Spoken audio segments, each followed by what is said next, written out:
Hello, everybody. Good evening. Yes, it's the Spacebook and listed here in the 21st century. Of course, we're positively spoilt for choice, aren't we? Decades worth of pop culture's best and worst hits for us to discover or rediscover. Either at our fingertips, they're lining our shelves, aren't they, on shiny discs, or they're just a clicker away on our favourite streaming platform. I'm Dan Hadley, Birmingham's king of the geeks, and I'm only human, so there are only so many hours in any of our days, aren't there? And even I miss out on some greats in TV's long annals of great shows, the good, the bad, and the ugly. And that's what we do here on Listed. We attempt to gather them all in and to take stock, work out what we may have missed, and whether we can catch up between us and fill in the blanks and swap items, decide in which column they're going to go on the list that none of us are ever going to get to the bottom of, those shows that we've either got to rewatch or got to catch for the first time because they're that good. That's what this show's all about. And I've got some playmates, as always, to bring on. First of all, I haven't spoken to him for a while, actually. This is my co-host on Listed, the one, the only, the ever mega, Ian David Diaz.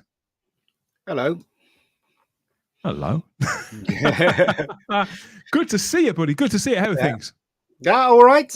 I'm what you call it. I've been trying to look at the episodes, but I have to try. I only watched the first episode, so I'm going to have to rely on my memory of the actual whole show itself. Yeah. In the blanks, because this time we're getting into a real old favourite, and this is the kind of show that there are some shows and movies where, if not all of it, then certain episodes of them are etched in our memories and we remember them line by line. Even if somebody sort of stops you in the pub and says, okay, if you think you know Star Wars that well, go through it now.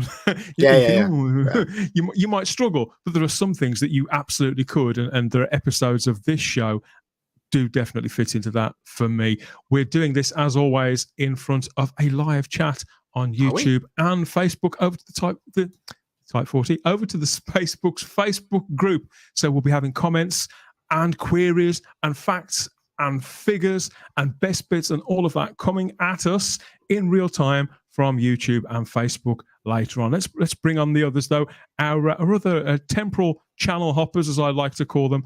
And first of all, she's back and in her new digs too, in her girl cave. I'm reliably informed. It's all the way from LDN. Andy, that atomic blonde. She's back. Hello, Chinese game. Lickety split. Absolutely. Oh, dear. This is I say this is going to be one of those nights, isn't it, where we're going to just spend the next hour or so trading quotes. Absolutely. I mean, it's just full of them, isn't it? And I can see already there's a few in the chat saying hello, Smegheads. So hi, Smegheads. There go. Lots of that. Yeah, we should have had a Smeghead jar, shouldn't we? Every time the word Smeghead gets mentioned. Yeah, we'll get round to catching up, counting the Smegheads in a couple of minutes. But we've got one more of our goits to bring on. Hey, it's we haven't spoken to him for a while either. He's been off treading the boards, and now he's back here geeking it out with us on Listed for the first time. I think it's the first time we've had Barnaby Jago on the show. Hello, you Gimboids. Yeah. Hey. I can't say Smeghead's been taken. But how you all doing? Everyone well? Milady? Marvelous. Milady, lickety split. It is infinitely quotable, that series. Yeah. God, it's so brilliant. God, it's I remember when it first started and the sort of the playground thing, that kind of lingo, it either hits or it doesn't. It either sounds really naff and people don't pick it up, or it doesn't. And I think it gradually sort of seeped in. I remember I think the word goit was the first thing to catch on. Goit. Rather than Smeghead, come to think of it. But I could be wrong. Let us know over there in the comment section, the live chat on YouTube and Facebook, because, of course, here we are talking about Red Dwarf, specifically the very beginnings of Red Dwarf. And that's why we felt we'd come out swinging on this one. No secrecy about it and just get stuck in. Red Dwarf is... I think now, for such a cheap and cheerful show, it is a giant of the genre, and yet it had these humble beginnings. So Red Dwarf is a British sci-fi comedy series created by Rob Grant and Doug Nail. I've got to make sure I get that the right way around because I'm always cocking it up. That aired on BBC Two between 1988 and 99. And then it had this big comeback on the Dave channel from 2009, sort of to present day.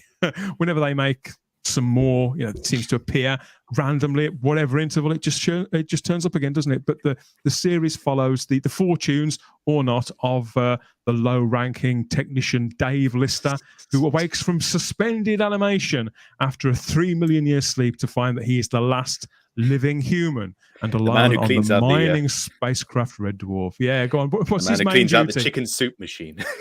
Does stuff that the Scutters don't even do. What a brilliant protagonist. It's a fantastic character, particularly, I think, at his moment in his life as well, and in his career, where I think I've certainly been there, Barnaby, where I've been doing something really mundane. I thought I'd never get out of it, and you think to yourself, oh my God, these days are never ending. And I think that's what the situation that Lister's in. And that's why he does everything he can to sort of pep up his working day, which of course is bound to get right up the nose of his immediate superior, Arnold Judas Rimmer. Okay. Well, Lister beforehand, wasn't he a shopping cart assistant or something like that for about 10 years before he didn't want to get tied down by a career and then decided to join the Jupiter Mining Corporation. And background on Lister. Yeah. That's the thing about these characters, though, isn't it? Because they're so. I don't know if they're true to life. They're quite exaggerated, aren't they, Andy? Because this is comedy, and yet there's something in all of them I think that we can relate to. I mean, specifically, we're looking at this first series, so it's Red Dwarf in a sort of proto form, and yet it does. Even in these early episodes, it managed to sort of swap our allegiances in a way, because we can't help but relate to any of the characters. Because would Lister get on your tits if you lived with him? Probably. You know what I'm saying? I mean, they're extremes, aren't they? But I think it's the same as you sort of see in things like the Office, that there's certain character traits that people like that. Okay, they're massively exaggerated, but there's always someone who's a bit of a job's worth, like Rimmer. And you've got someone who's a complete, just slob, or just drifts through the office and just, they're not doing anything, and they're not even really pretending to do anything, and you just sort of know these sort of, you can just sort of relate to them. There's always someone in your life that's got, some elements of this dynamic. And obviously when they introduce Crichton later on and the cat and the dynamics, again, you always know somebody who's incredibly vain, not as bad as the cat, but again, you can still relate to, even though he's a cat, you can still relate to those mannerisms and what they're bringing in. And he's the sort of polar opposite to Dave as is Rimmer, but in different facets. It's this started, Ian, in 1988, at a time where probably the biggest comedy on TV around that time was about a family of Liverpudlians. It's called Bread, and it was written by Carla Lane. And I don't know if you remember that show. I do. But that sort of brand of humour, I feel there's definitely strings of that in Craig Charles Lister, obviously, and not just the accent either. I don't like using words like scally because it sounds like a shorthand. It sounds like a cartoon. But Dave Lister is from that world, and he feels very, very now. I think he's as relevant now as he was back in 1988. What do you think? I've got to admit, when this aired originally, I saw the first episode and thought, nope, not watching this. It's about as funny as watching, it's about as funny as a toothache, I thought. But then, so you were there first night watching? Yes, I was there. Yeah, first night, because obviously I went into sci-fi, and I watched the first episode. And I thought, nah, this isn't funny. Then I didn't watch it. I didn't watch but what happened was, I think it was season 3 or season 2 when I accidentally watched an episode and just laughed my head off, and then watched all of season 2. I can't remember if it was either season 2 or season 3. And then years later, I decided to go back to watch the first season again. Even though I still think the first season wasn't very funny, and I still think that it's not very funny. I think it's okay. It's amusing in parts and stuff like that. I warmed more because I knew the future. Obviously, I knew season 1 and season 3, and I actually liked season 1 more because of season 2 and season 3. If you know what I mean. Yeah, of course. So I think Blackadder had a similar sort of rise to popularity. First, I mean, to date in 2022, we've had 12 seasons of Red Dwarf and a TV movie, 74 episodes over those 35 years across the 2 networks, and it's spun off as these things are inclined to, Barnaby, into books and magazines, and there was a novelty huge single, fan base. and there's a massive official international fan club, Ian. But looking back at these humble beginnings as Red Dwarf, it wasn't even a numeral. It's just called Red Dwarf on screen. It sprang from a script that was rejected by practically everyone at the BBC over a 3 or 4 year period.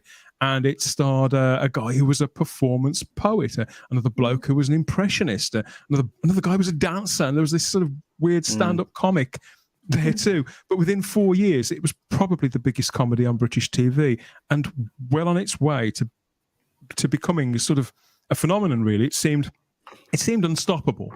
So it's hard to imagine there was a time where this show, where Red Dwarf, was practically unstartable. So taking it absolutely everywhere. It had got Paul Jackson attached to it, who'd been incredibly successful with the young ones. Again, with a very kinetic show, wasn't it? The young ones, lightning in a bottle kind of thing at the right time.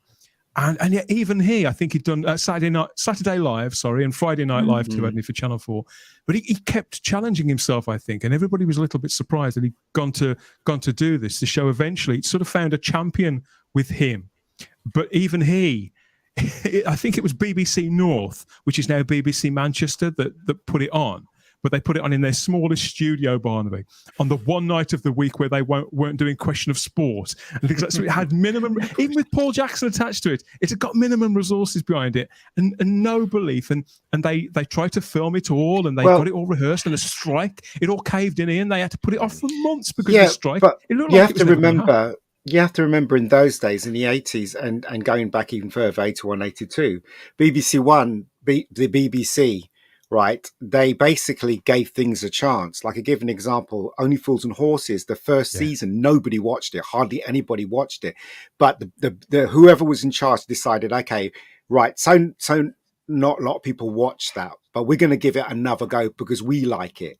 And I think someone at the BBC must have liked Red Dwarf to give it another season, because it I don't know, you must know more than me, Dan. Did it was a lot of people watching the first season? Oh, how was the ratings on the first season? I watched it. I don't know if you remember, if you watched it. Ian. Did you watch it when it was first on, Andy, as well? Because I did. I was there first night too. Were you? Yeah. I mean, I would have been in my early teens, but yeah, I vividly remember watching it. And I think the thing was, is though, because it was massive. I mean, it was sci-fi, but sci-fi comedy, and like I say, it's so low budget. But like I say, most British sci-fi was, we talk a lot about Doctor Who, but you look at like Blake Seven, all of those, the scenery wobbles, and you can tell it's paper mache. So I think as an audience, they spent some money on the effects, though, didn't they, Andy? Eventually. No, well, in this one they spent that must have been shot on 16, and that, I think that model was quite huge, wasn't it? The Red Dwarf mining model. The model, but I mean the sets interior. But I think so you can like condition that we just sort of see past that stuff, and don't really worry about it. Where you just kind of going, like, they're clearly walking around the same corridor. The same chicken machine. Things around a lot. And it's all that gun. It's ocean grey and military grey, isn't it, Barnaby? They paints one corridor. So I watched this when it was first on, but I've gone back and I've watched all 6 over the last week or so, and it's been an absolute joy. I think somehow they seem to get funnier, but there were things that I hadn't noticed before. And what you're saying about the sets, this time I really did see how small they are, because TV's got so much bigger, hasn't it, Andy? The shows that we watch are filmed in sets that are, even smaller shows, and they're filmed in huge sets or on virtual backdrops or whatever. And this, you can tell this is a small set. And I've been I mean, looking at the little details of the sets and things like that, and how minimal it is, and now on a larger screen, for example, you can see that the bunks that Rimmer and Lister share are not even 4 beds. It's amazing. It's amazing they can perch themselves on there to deliver their lines. I was going to say Chris Barry's like quite a tall guy, and he like barely. I mean, I think it's why you never see him in it very long. He's always just getting out of bed or just going to bed. Because I don't think he actually fits particularly well. But it was like, you kind of had their room, the bunk room, the drive room. And I think you occasionally sort of saw the kitchen. Like the kitchen or the doubles as a kitchen, where they hung out, which used to be like the disco and stuff. But that was it. They basically had like sort of 3 rooms in a corridor. Then you had the kind of when they went down to the engine room sometimes, but as a sister running down some stairs, you don't really see anything else other than him running down some stairs. But the way they sort of thought about it, and I think we've talked about it before, that sometimes low budgets actually, make you concentrate on other stuff. And like I say, so you do focus on the characters, you are focusing on the jokes and the storylines. And I think as well for a comedy, probably not so much season 1, but they even started the thread with Lister having twins. And there was actually a proper story up. There's a whole thing that kind of went the first 2 or 3 seasons. And then they kind of dumped it, but they contradicted really themselves more in the first 3 series of Red Dwarf than they did in 20 odd years worth of Doctor Who. But people just give it a pass, Barnaby. I think it's because they're too busy laughing. And I think there's an argument that says that this is more comedy than science fiction, and that could be why its appeal definitely transcended the geeky audience, the likes of us, didn't it? Oh, I think for the kind of geekiness, I always saw it more as sci-fi. That I mean, it was obviously a comedy in there, but I was really into the lore, even though the lore didn't really make much sense, and they forgot the lore numerous times, and changing the actors who play Kachansky. I think at least 3 times. I think 3 times. They changed. So we all saw this go out originally. When did you find it? Because you're a little bit younger than us. This is so too young. It's too young. Fountain of youth. This is really annoying. I was just thinking about this because I seem to get into these really amazing shows when they're not on anymore. Yeah, for instance, like Doctor Who. During their wilderness years, I get into them, and I got again, like with Doctor Who, the first DVD was bought by my parents for my birthday for Series 1, and I just loved it, and just sort of watched it, and of course, and I think at that point only season 1 and season 2 had come out on DVD. Everything else was on VHS at the time, and I didn't have a VHS player anymore, so I was looking everywhere for season 3, but I couldn't find it anywhere. So I was like, oh, well, there are only 2 seasons. That's really annoying. And then I think a year or so later they released season 3. I was like, oh, thank God. So it's something that you found in piecemeal in your own time, and something you consumed. Yeah, completely. Just without going to the playground or going to work and talking about it. It was something you just enjoyed when you could. Oh, yeah. No one knew about it. No one at my school had any idea what I was going on. And I was actually quite happy because particularly with Red Dwarf, I managed to get loads of my mates into it. So I think I was about 14 or 15. I managed to get at school, you felt unique. I felt unique because I knew of these great stuff like Star Wars, Red Dwarf, Doctor Who. Everybody wanted to learn how to drive or wear Farrah jeans or whatever they were into, and football, of course. But me and my friends, we were into sci-fi and geeky stuff, and I felt very special. But now everybody claims to be a geek for some reason. I don't know why. But when this started, I only really paid any attention to it or found it because at the time one of my favourite shows was Moonlighting. And I love Moonlighting. Yeah, I love Moonlighting. It was also on in the 9:00 slot on BBC Two. And I used to have to watch because my mother and my stepdad, they couldn't stand Moonlighting. So I used to have to watch Moonlighting on the black and white portable in the room upstairs, and so I used to watch Red Dwarf in black and white as well. It was a black and white portable, so I only ever saw series 1 and maybe 2 of Red Dwarf in black and white for years, but certainly series 1. And gradually, and at first I didn't like it either, Ian. I found I don't know what it was. I couldn't quite. I think it was the first sci-fi comedy I'd seen since Hitchhiker's Guide to the Galaxy. It was so grey, so somber. But I carried on watching it partly because there was so little sci-fi and fantasy of any description on British television. I felt it was worth sticking with. I remember, and bit by bit, over those 6 weeks, more and more people started watching it at school. And the word goit started to get sort of traded around a little. and just a little bit of a buzz was generated around it by say episode 4 or 5. And by episode 5, I started to realize, okay, this could go somewhere, and I started recording it so I could watch it again. And I regretted not recording the earlier ones because they didn't make it to VHS for years and years and years. But truth is that Red Dwarf had begun life as a series of sketches by Grant and Naylor on a radio show called The Son of Cliche. And it was like a little strand within the show called Dave Holland's Space Cadet. And the idea was that they were taking their influence from those harder sci-fi movies like Silent Running and Dark Star, all those slightly more introspective films. And I think that you can see that now that I've seen those movies and coming back to these Red Dwarfs, I do see what they were trying to do there. But I also see the show it would become sort of fighting from under the covers to come up as well. You can see that it was only ever going to be a starting point, it's particularly once they'd got some money. But yeah, this pilot episode, this pilot script was eventually passed to Paul Jackson, and he took it to BBC North. And they did have an offer to turn it into a film, which Grant and Naylor turned down. I don't know why they turned it down. Maybe they thought it wasn't developed enough to be a movie. Maybe, I don't know. They had their hearts. Yeah. I mean, the only interview I've ever seen with, and I think it was Doug Naylor who said it. We'd got our heart. No, it was the other one. It was Rob Grant. Sorry, Rob. The other one. It was with Rob Grant, and he said, "No, between them, they wanted to have a hit sitcom, the way that Esmond and Larby had The Good Life, the way that what are the names? Who the Likely Lads." Clement and the Frene, Porridge, they wanted to have that big sitcom that would make their name. So I think it was a question of sort of keeping at it. They knew they'd got something with this, and they knew that they got something with Craig Charles and Chris Barry here. I think it was a star-making performance from Chris Barry in particular, I think. But all of the cast really had come from completely different areas. So you'd got so there's Craig Charles, who was a 24-year-old performance poet, whatever that is, Barnaby, and sometime TV presenter. He would turn up now and again late night on Channel 4, sort of winging it the way that they used to then. But he was brought on by Jackson, who he wanted him to look at the script because the character of the cat was in there, and Jackson was worried that the cat was a racist stereotype. So he gave it to Craig Charles, his friend, to look at, to give it the once-over.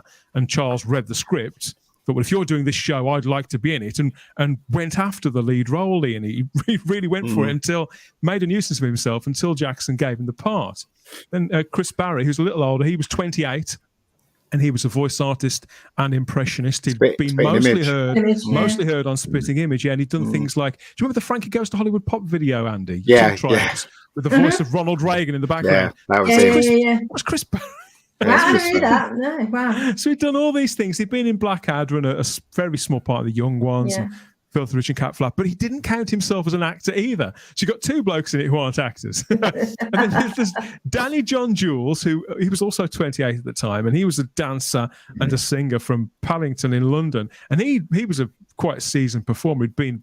I think he'd been on the stage since the mid-70s. He was one of the original cast of Starlight Express, or one of these things. Yeah. So, and he'd been in Wham videos and all that kind of thing, but he wasn't an actor really either. He was more a performer. And then there's Norman Lovett there, who was older than all the rest, well into his 40s, and he was the total sort of the standard deadpan stand-up comedian who'd been on those Paul Jackson shows, the Saturday Lives, the Friday Night Lives. He would turn up on all that kind of thing, telling jokes that were sort of slightly near the knuckle in that real sort of deadpan way. He's the kind of bloke, Barnaby, when you knew the face but you didn't know the name. Yeah. You just look at these four guys. Think, who'd have thought that putting them together would yield any chemistry at all? And yet it does. And apparently in the auditions, immediately between Charles and Barry, it was very, very evident. And it does. It crackles on screen, doesn't it, even now? Yeah, I mean, I think they sort of all got on and they obviously become friends. I mean, you wouldn't work with people for 30 odd years if you didn't like each other. And I think there's even though the characters themselves couldn't stand each other, there's clearly enough, like you say, something there that they do all kind of get on and actually enjoy, I think, ripping on each other. Yeah. And always like challenging each other to bring out the best in their performances and stuff. And I think it really worked. I think that's what British comedy's got. They like to champion the idiots, don't they? As He's the underdog, isn't he? basic sense Yeah. of humor, don't they? Like, for instance, I mean, Rimmer, it's a complete and utter idiot, isn't he? But the thing I like about Red Dwarf, right, and this is jumping forward a bit about the whole thing. I'm not going to go through any episodes or whatever it is. I like the way the characters developed. Like, for instance, if you watch season 1, I didn't get into season 1 at all, and same thing with Dan as well. But when I started watching season 2, they'd already gelled very well together, all 4 of them, and then season 3 even more. And then See, I like how they grew. in this. I think they no, I don't think they did. I don't think they did. I think they were doing the usual sitcom stuff. But then when you watch season 2, there's something about season 2 and season 3 that suddenly they're like the puzzles of the puzzle board is complete. I don't know. As I said, when you the good look news at is on later editions of the show, we will be talking about seasons 2 and season 3. But that's what I'm saying. But I'm not going to be talking about season 1. I'm just saying that they gelled more in season 2 and season 3 as far as that's to be expected. That's to be expected. Exactly. And I think they gave it a chance, right? BBC gave it another chance because the season 1 didn't do very well as far as I know. I think it must have done okay. Otherwise, I don't think they'd have commissioned another lot as fast as they did. But what happened was, as they were making it, and this is what seems really unusual to me, is that they got to the end of the filming of it, Barnaby, and you'll know this if you've workshopped with other actors. So they recorded it, yes, and they realised that some of the dynamics were working in ways that they hadn't expected, and that I don't think actors were sort of adding lines as such, but they were focusing in and honing certain aspects to the dynamic that were funnier than they were on the page. And so what happened, it was something to do with the strike. So they filmed it all, and they got an extra week left over. So they used that week to go and film some pickup shots to drop into the earlier episodes, playing off the dynamic that has started to connect. Oh, really? Yeah. See, that's also to do with the actors themselves, with their individual characters, because they have their own interpretation of the character and they bring it to it. So there are so many times when a director is just a character can just evolve in a way that the writer and the director haven't seen, and that is completely down to the actor. So it's great that they went back and they worked on that a bit more, because I mean it's interesting. I think they did this also in later seasons. The fact that Rimmer and Lister, I mean, absolutely despised each other, and they had a sort of a grudging. Not even a grudging respect, just like they were just used to each other. I mean, there was a reason why Holly brought Rimmer back, because he was the one to keep him sane. But then I don't think the writer and director knew that we would see it. And that I think I put solely on the actor's interpretation, that they gelled so well together. It wouldn't work so well, would it, Barnaby? If they'd have become bunkmates sort of 2 days before the accident at the start of the show that wipes out the rest of the crew, it wouldn't. The fact that they've been living together for quite a long time before this happens and Rimmer is killed, that sort of takes the relationship to the next level. It wouldn't have been as funny if they didn't know each other so well already. Yeah, no, exactly. And the actors have portrayed that as well through their own interpretations of it, and that's something you can't really write, annoyingly. You just they're all 4 of them are really talented, aren't they? All 4. I mean, and then when what's his name, Crichton, the guy who plays Crichton, joined him, that was just like that just added to it really, and made it whole. It just made it whole. So I mean, I find him really funny. I think in season 1, really I think he was quite funny in season 1. But I think he's very. This was the character that they'd got it down on page. They knew it was supposed to be a humanoid cat. They got that all worked out, but they didn't anticipate that Danny John Jules would put as much into it as he did. He turned up to his audition in that suit, which apparently is a suit that his father's suit from the 1950s. So he turned up dressed in the part. He'd researched, he'd read books on actual cat behaviour, Andy. He'd read up on cats, how they walk, how they preen themselves, and all that. To the point he clearly wanted to get his teeth into this part. He wasn't going to let it go. And even though some episodes he's got like 2 scenes, but he's just oozing star quality, isn't he? And while the other 2 are sort of taking lumps out of each other, him wandering around doing all this mad stuff, just these little bits of business, it lightens it a little, doesn't it? Oh, it does, because there's a real innocence to the cat, isn't there? There's a lot of things they sort of have to explain to the cat. There's a real naivety and innocence to him, and but he does. He's like, and literally everything just revolves around looking good and eating like a cat, And what I like to say, they did evolve the character, but they never sort of went too far to try and make it something it wasn't. I mean, he did grow, but I mean, again, moving forward, but Dwayne Dibley is just like one of the just brilliant characters ever, right?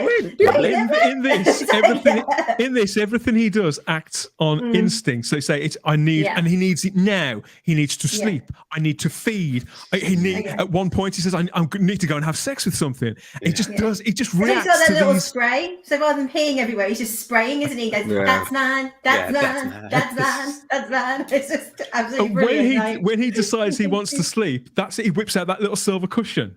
See that? It's like nap time. Yes. I mean, like, I don't know, say how much he actually was on paper as Cat, but like you say, he absolutely. It sounds like, but you kind of believe, you do kind of believe that he's descended from a cat. There's enough catness there, but without almost being a parody or doing being, walking around, but like in Cats, the musical. Do you know what I mean? There's enough there that you get it. But without almost being a parody, it's really clever stuff. I think when you... Sorry, go ahead. Go ahead. I think they really nailed it with his entrance, though, because he just comes in, he's just there. There's been the whole thing with just like, Lister with the cat before he's put into stasis, that kind of thing. And then you think the cat subplot is kind of gone. And then suddenly just Danny John Jules is just there. And I'm just kind of like, what the hell is going on here? And he's just taking up the entire space. Pounces onto the screen. Yeah, and I just instantly loved him. I was like, it's become a show I didn't think it would be. So in fact, now you've said that, Barnaby, looking back on when I watched it first as a 13, 14-year-old kid, I think I would have probably not have watched it past episode 1 if it wasn't for Danny John Jules. Yeah. Weird, isn't it? I watched episode 1. That was enough for me when I first watched it. I was like, this is just not funny. And then, as I said, years later, you kind of turn back to it. But the reason why they gel so well is because I'm guessing now they realized the budget was going to be very low, so they had to make the characters work so they can do something in the episode.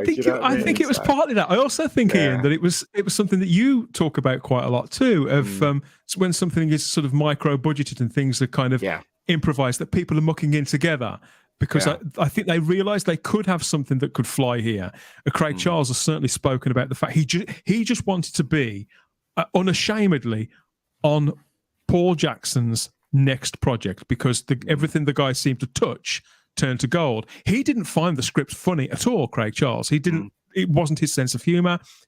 Every time he rehearsed any of it to fellow actors or friends or told them about it, they just look at him blankly. He thought it was going to be an absolute stinker, but he had faith in Paul Jackson. So it's, in some ways, it's a miracle that it happened at all, that the show even got filmed. There was so much stacked against it. But yeah, it's just professionalism, I suppose, that feeling of camaraderie.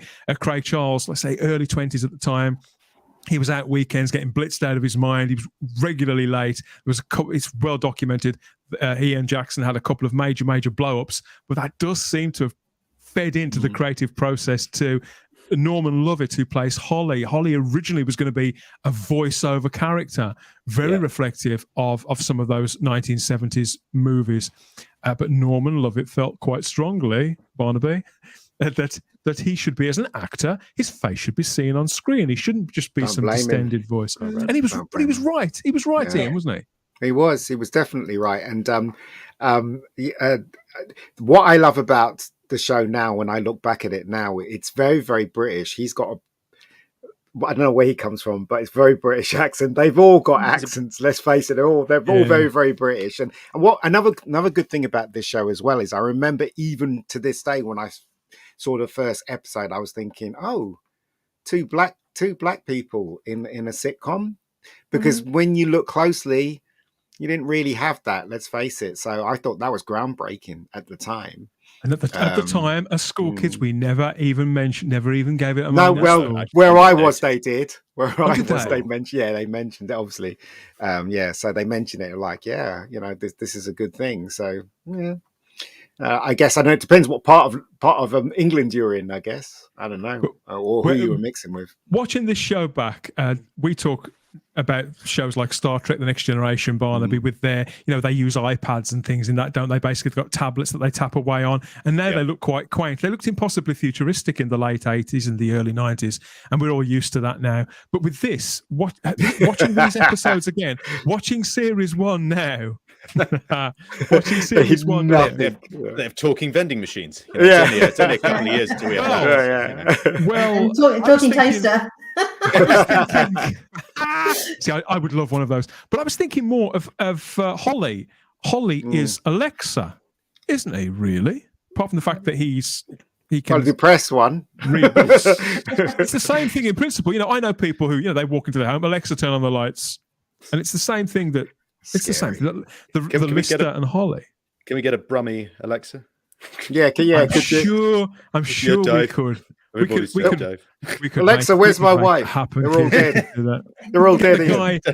What's the guy from Peaky Blinders? Get him to do it. Yeah, I'm sure he could sort that out for us. Is it the IQ of 6,000 PE teachers? Yeah. But it is a very, very curious mix, like you say, of accents at a time where received pronunciation was still a thing, wasn't it? And that's why I kind of lump it in with Bread. And I think that's one of the reasons why you would never have found it on BBC One back then. When I look back at shows that I love, like Ever Decreasing Circles, they are all very RP, aren't they? Yeah. And everything takes place in somebody's front garden. Well, we noticed that when we were at school. Well, the sort of northern breakthrough was around that, like you say, you talk about Bread. There was also like Our Friends in the North. There was the Boys from the Black stuff, that very regional Manchester, EastEnders.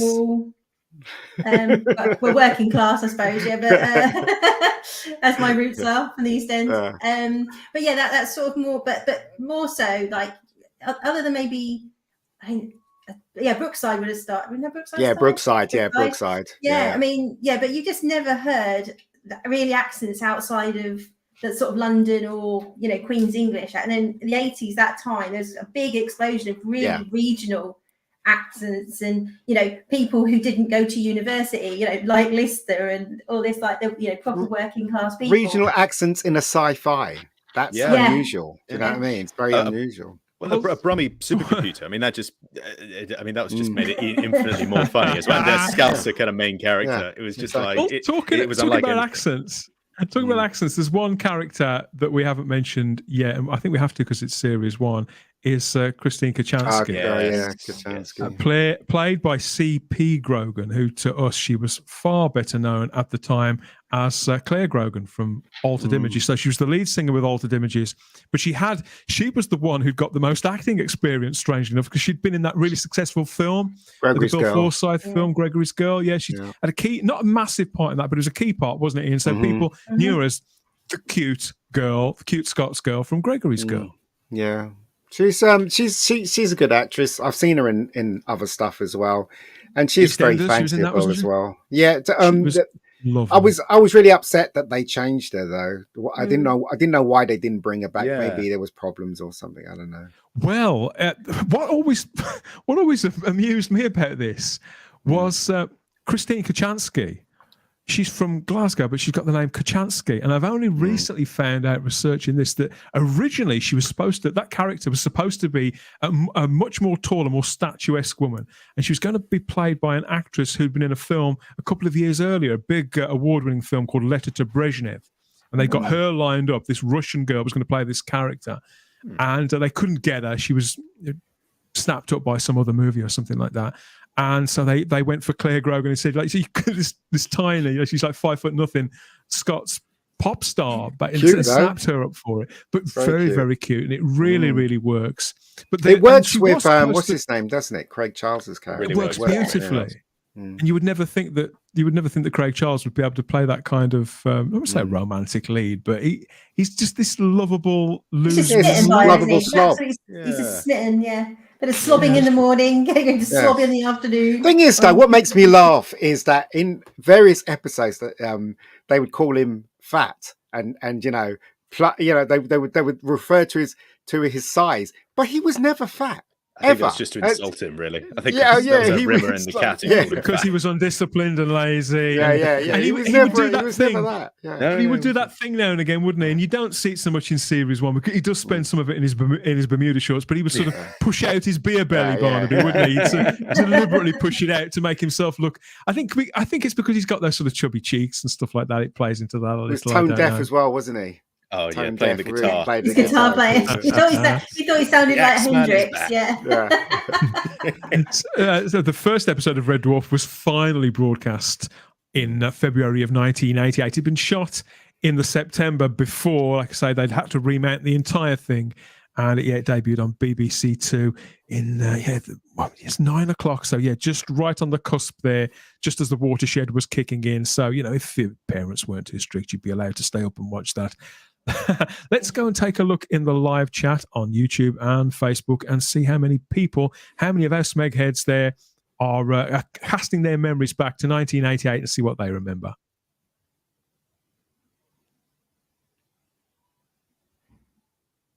Okay, we've got a lot of people here, a lot of Smeg heads turned up, as you said. Lord Thoth's here, and so is the Retro Doc. Vlad the Badana Peeler says hi all. Hey. Whatever that is, yeah. Bye-bye. Yeah.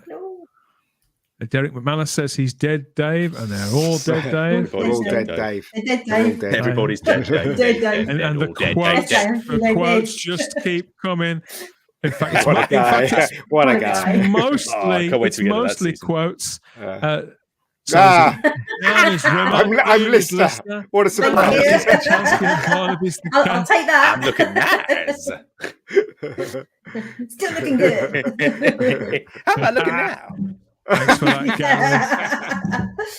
Yeah. Hail all you third technicians from PJ, maybe. Lots more lines from the show. Yeah, all this sort of stuff. PJ reminds us that Dave Holland's Space Cadet was the forerunner. Yes, and we've got some Apollini's Minion says hello all. Hello, Apollini's Minion. Whoever you are and wherever you're from, good to see you. Sadako24 says hi. There's lots of highs. It's what else? Skipping on me again. Hail. We've got a hail from Bartholomew Mogg. Brilliant. Yeah, and Mr. Orc says Red Dwarf reinventing science while having a laugh along the way. I think that's probably fair enough, isn't it? And this is a comment that I very much sympathise with from Peter Harrington. It says it has a feel of Steptoe in a way. Anything from the outside and any situation can be used to tell a story with a sci-fi bent. Now, I feel this is very much of the same kind of dynamic that you get in Steptoe and Son. The fact that these two characters, initially the dynamic is they're kind of holding one another back. And it was the father and son thing in Steptoe, and you see it here with the bunkmates in this. I mean, it's a little more layered, but not much more layered. And that's why I think as a British staple, a British comedy staple, the Odd Couple, the Flat Share, that's what this basically is at its heart. It's a starting point. I don't think I'd ever seen any sci-fi like it, because particularly with this sort of premise, because it was just three lads just on a spaceship, and a big one. And they were and so most episodes began with them just thinking of things to do. Yeah, and I'd never seen that before, and I was just like, it should come off as quite a boring premise, but I was just completely taken in by the characters, which I think I think it was all the characters who made it watchable. I mean, the science was kind of incidental, or they got very imaginative with the science, and even in season one, I think the science was still what's the word? I'd still believe the science fiction. The future echoes and all of that. Yeah, there's some brilliant episodes. Absolutely brilliant episodes. I'd say that was the one that had got the sort of the sci-fi. I mean, I look at the robot goldfish, for example, and that's pure Douglas Adams in some respects. Okay, it's done really well. It's done in a way here that I'd never heard things like that done before. I like Douglas Adams, don't get me wrong, but he's very much in his own groove, doing his own thing. It's not Steptoe and Son. It's not like anything else really, Douglas Adams. Whereas this definitely has one foot in classic. Yeah, it's meant to be a sitcom, isn't it, Dan? It's meant. This is meant to be purely a sitcom, but it's got sci-fi element in it. If Douglas Adams takes the whole universe and makes something, it's like it's very different. Douglas Adams humor, a whole galaxy. I like this comment here from James Fitzpatrick, who says you really have to get through episode 1 to get through to get through the good stuff. Yeah, I think episode 1 was pretty tight, pretty good myself. Yeah, it's as much as you could expect from any show. I think there's a lot worse pilots around, and again, it benefited from them being able to take some of those pickup shots and drop them in to make it that little bit tighter. Thanks for all the comments we've had so far on this. Please, if you're enjoying our conversation, or if you're not, please like the video, subscribe to the channel if you haven't already. We've got a few new people watching tonight. I think they've come for the dwarf. That's what it is. Boys from the dwarf. Notifications. In some ways, I think the ship in this is almost a character in itself. Yeah, they gave the model makers a brief, because it's the same BBC model makers that worked on those shows that you talked about there, Andy. Sorry, mate, what was that? Who did the effects? John Steers? Was it John Steers? I can't remember who did. I can't remember the guys. I can't remember the guy's name either. Paul Montague. Don't know that one. I can see his name now. Paul Montague, I think that's how you pronounce it. He was certainly the guy, the production designer, that gave the interior of the ship that sort of submarine look with all the rivets and all that kind of thing. I don't think he was on the show for very long, though, because they quickly sort of looked at that again, didn't they? But the exterior, even though they'd called the show Red Dwarf, they'd given the designers a brief to go out and build this enormous spaceship. But when Grant and Naylor got it back, and it was painted red, they thought, "Oh my God, this is never going to work." They didn't think it was going to be taken that far. Yeah, God, of course it works. It's brilliant. I like the in my head, Andy, the Red Dwarf ship is like the size of the Death Star in Star Wars or something. It is a city that's just propelling itself through space. Yeah, it's a shame the inside didn't equal the big ship. It's a shame, really. At some point, they do say how big it is. It's like so many miles long. Is it like when when Crichton goes off exploring the ship, and it's supposed to be so many levels and miles long, and all but every those time kind of things. Well, the models over the life of the whole thing, the models change size and all sorts. But in these original runs, where you've got the original opening title sequence, that's what I'm saying. Very much Star Wars style, don't we? And we go along the ship itself, and every time you see that ship, you remember the beats of the what is it? Every time you see it flying, the song comes into your head, doesn't it? Yeah, exactly. That's it. It's really iconic. Well, it's weird, like the theme tune is actually like the end, not the beginning, which is unusual as well. So it's like the outro is more, is famous because it doesn't really have an intro per se. And originally you always had Holly, who'd make a joke right at the start, and he's doing his supplementals and updates. His head would float, really benign and just stupid, isn't it? Like there's only one after 8 minutes left, and we're all too polite to take it on. Absolutely. Well, it's painting the F, wasn't he? He always starts off with painting with a broom. It's like trying to complete it. That's interesting as well, because that intro music at the beginning changes in season 3 when they have the electric guitars in for Cold Outside later on. Maybe we'll get onto that when we get to season 3, because that was a big shock when I put on season 3 for the first time, and the intro had changed, because I quite like the original intro from 1 and 2, where it is just you see the vastness of the ship, and it's kind of very I don't know, sort of sets it up better for me, and that's probably because they got rid of the ship later, wasn't it? Oh, did they? They lost Red Dwarf. They lost Red Dwarf, yes. Sorry, I thought you meant they lost the model.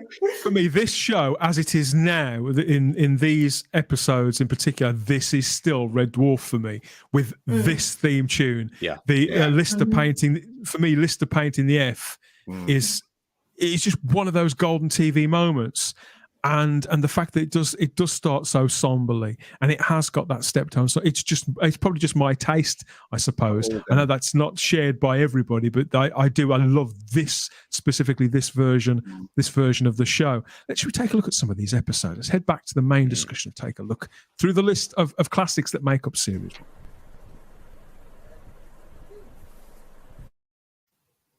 Yes, so it began on February the 15th. 1988, with the episode The End. And this one, the synopsis for this says a radiation leak wipes out the crew of the mining ship Red Dwarf, leaving only one survivor, Chicken Soup Machine repairman Dave Lister. It still makes me laugh. After 3 million years in suspended animation, Lister emerges to find he's the last human being in the universe, but he is not alone. I think this is a really strong opening episode. It really makes me laugh. I think the guest cast are a lot of fun as well. In fact, they're so much fun. You genuinely feel it when you're told that they're all dead, Barnaby. Mm-hmm. Yeah, completely. And there are some interesting kind of like actors who turn up for the first episode. The chap who plays the captain, I'm just looking up his name because I completely forgot it. But he was in loads. He was an alien. He was an alien. The American actor. Oh, he was. Oh, yes, he was an Aliens. Yes, he worked for Wellington. Because most of his role got cut out. But when you watch the director's cut, he was in charge of the colony. And the chap who played Todd Hunter as well is a very big actor now. Yes, Robert's. He's in Cold Feet, Toast of London, and the guy from being in Doctor Who. Fast Show, he was in it. Mm-hmm. From Doctor. God, why am I blanking on people's names this time? Who plays Peterson? What's his name? Oh, yes, he was in Harry Potter. I know who you mean. He played Mr. And Weasley. you've got. And annoyingly, I can remember Paul Bradley's name, who plays his other mate, who was Nigel in EastEnders. And he went on to be in Holby City for years and years and years. Yeah. But just a nice little group of actors, and the banter there. Yeah, it gives it that melancholy flavour. I love the idea that the simplicity. I think the fact that they probably wanted more money from the start, but the fact that Lister just walks into stasis, they close the door. And then it probably was all done in one shot, come to think of it. Then the door opens and the story carries on. And there's no big fuss made about it. The lighting is down a little lower. And then the story sort of starts again. And we're with Lister the entire time. We immediately relate to this character. Mm-hmm. And I just think Craig Charles is brilliant in this. But he'd already got a career. He was already, I wouldn't say he was a household name at all, but I recognised him. I knew he was the bloke I'd seen on That's Life or whatever it was. And I think he did. I don't know if he carried it, but I think if he hadn't have been so engaging, again, there's no way that this show would have made it past its first series. Mm-hmm. Well, he's again, even though he's deeply flawed, he's likable, isn't he?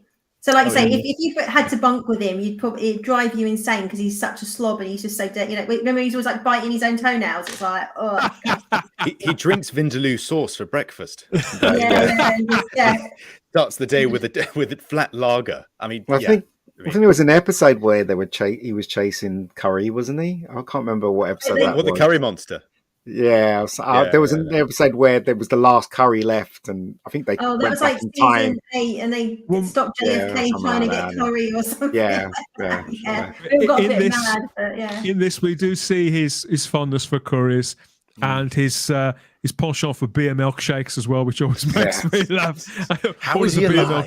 T-shirts are always filthy, aren't they? And there was one when I've only watched about the first 4 or 5, but there's one where he's literally washing his face and that, and then he picks up you think he's wiping it on a towel, and then it's his shirt, and then he puts his shirt on, and you're just like, oh man! I mean, he's just there's just, but somehow you like him, even though he is absolutely gross in so many ways. But he's a good guy because I think in the pilot as well they put that forward as well, that he's not too bright, he's a slob, but he does his heart is in the right place with the cat. He doesn't want to give up the cat to be dissected in the ship's lab, so he decides to go into stasis. I mean, in the book there's a different reason, but in the show I don't think he's stupid. I think he's quite clever, but he has no impetus of going forward. He's just lazy, isn't he? He's just lazy, and also the biggest dream he had was to go to Fiji, wasn't it, in the first episode? Yes. So, do you know what I mean? It's like, horses, he didn't care about the going up. And as silly as the rationale behind it is, he hasn't thought it through particularly well. The fact that he's got ambition, that he's got a dream. Again, everybody's got a dream, haven't they? And as you say, that just makes him, you can't help but root for him. He's got the woman that he wants to be with. He's got the place, the ideal, his place, his paradise. And yeah, he just wants his cat, and he wants to breed horses with a rat and a guinea pig or whatever it was. It's just a sheep and a cow really, and breed horses. That's it. Really, really endearing. It's it's a lot, and he plays it so innocently in some respects. And the whole stuff with Fiji, the idea that they're going back to Earth, and that this is just the beginning. It's a nice, clean setup. Everybody knows. You've got a general outline of who everybody is by the end of that first episode, and that's why I rate it so highly. And the next episode, Future Echoes, that's probably the one that points more at where the show would go. There's a heavier sci-fi element in that, isn't there? Most people say this is their favourite one of the run. This is judged as the most successful episode of the 6, and I can see why, because they would have tried different things out. It is very, very clever the way they do the echoes and the way they get the actors to reenact. I mean, there's one bit where Chris Barry is acting to no one, and he has to pretty much in the next scene react it and with the same tones and intonations towards Craig Charles, and I think he pulls it off amazingly. And that was very clever to see. So again, down to the actors again. Actually, body language is exactly the same both times, isn't it? Yeah. I think I remember seeing season 1 again because they added visual effects to it and they fixed. Yeah, they did. They went back and sort of remastered it after the show became successful. They went and tinkered with it, George Lucas style-y. Oh right, not quite that good, but yeah. Yeah, they put some of it in widescreen and things like that. But with this one, I think the interesting things that it does, the things that it attempts, it's sold again by these two actors in particular working really, really hard to sell us on these bizarre ideas. And I mean, I suppose they really swing for the back fence with it because they couldn't possibly know that this was going to get a season 2 or let alone any further. So we see like old man Lister, don't we, in the bunk bed there, and do you remember with the robot arm and the long white dreads and things like that? Really long white dreads, so he goes from thinking that he's going to die because they've had a vision of him dying during an accident in the drive room. And then he sees himself as an old man. So there's that kind of, okay, I've got a really long life to live after all. They really lean into like Rimmer though, just reveling in the fact that Lister might die. I mean, but they did that all the time. They did that all the time, didn't they? Yeah, but bear in mind, it's like the first time you really got to see the dynamic at work because like he's dead, he resents. We always know with like Rimmer, he's a complete like sort of narcissist and doesn't take any accountability. And the fact that he blew up the ship is Lister's fault because he wasn't there to make sure he done it properly. It's like, what kind of logic is that? So he just constantly, it's absolutely reveling in the fact that he's the last man alive, and the fact that he might die just really sums up and sets the path. I like that bit. Maybe character for the rest of the rest of no, the they way do. through. I think they used this episode to push out the characters exactly as you're describing, Andy. To just push out the parameters of them. They test how far they can take the science fiction concepts before it all. Yeah, and how unlikable do you make him before people switch off? And it stops being funny, and it's just like, oh, I just really can't stand him. He's so nasty. But they always just seem to walk that line just right, because he always ends up being the butt of the jokes anyway. He did, yeah. Some of the broadest jokes are in this episode as well, such as swapping out Rimmer's hair there to the beehive. I think that's about as broad as it ever gets in this. It's quite a different kind of gag. Like I say, I do get the impression they were testing all these different things, and I think it's mostly successful. Well, it's when he gets Peterson's arm and he's beating himself up as well. Yeah. Quite good. Yeah.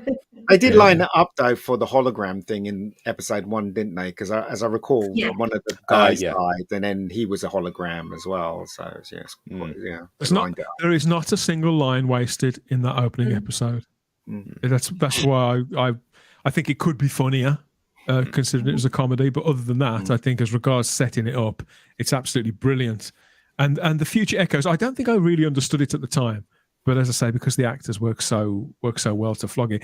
This, like I say, I mean, Craig Charles, even if you didn't know his name, you knew his face. Whereas Chris Barry, he being the voiceover artist, and from this moment on, I wouldn't say he became the star of the show, but you can see why this was the show that made him a star. This is why other sitcoms would follow. This is why he ended up in the Tomb Raider movies, for example. You know, this is what gave him that career, I think. But you could say that's a blessing or a curse.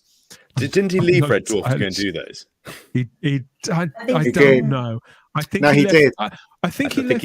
I think he left because, I mean, this is something that will come to another time. But I think again, you could look at this and see that it was maybe Craig Charles's show, whereas Chris Barry had the British Empire, which was really successful, and they wanted to put him in the center of another show, and they did. That was around the same time, so I'm not exactly sure, but I think obviously different episodes focus on different characters. And show different things to the dynamic. Balance of Power followed it very much in the same mold, I think.